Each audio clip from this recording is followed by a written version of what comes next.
ایک دن حضرت صلی اللہ علیہ وسلم لوگوں میں تشریف فرما تھے کہ آپ کے پاس ایک شخص آیا اور پوچھنے لگا کہ ایمان کسے کہتے ہیں۔ آپ صلی اللہ علیہ وسلم نے فرمایا کہ ایمان یہ ہے کہ تم اللہ پاک کے وجود اور اس کی وحدانیت پر ایمان لاؤ، اور اس کے فرشتوں کے وجود پر، اور اس اللہ کی ملاقات کے برحق ہونے پر، اور اس کے رسولوں کے برحق ہونے پر، اور مرنے کے بعد دوبارہ اٹھنے پر ایمان لاؤ۔ پھر اس نے پوچھا کہ اسلام کیا ہے؟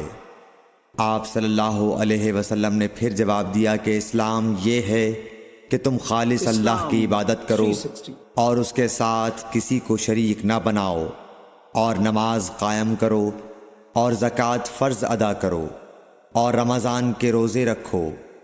پھر اس نے احسان کے متعلق پوچھا۔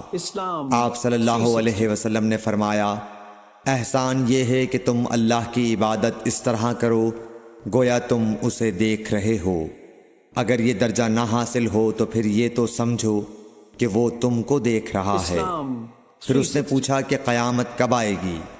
آپ صلی اللہ علیہ وسلم نے فرمایا کہ اس کے بارے میں جواب دینے والا پوچھنے والے سے کچھ زیادہ نہیں جانتا، البتہ میں تمہیں اس کی نشانیاں بتلا سکتا ہوں۔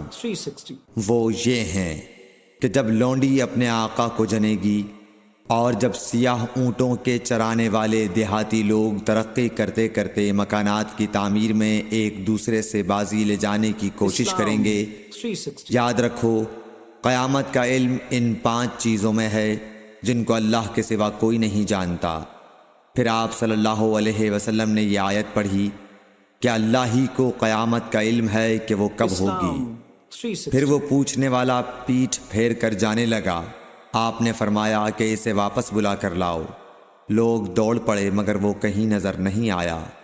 آپ صلی اللہ علیہ وسلم نے فرمایا کہ یہ جبرائیل علیہ السلام تھے جو لوگوں کو ان کا دین سکھانے آئے تھے۔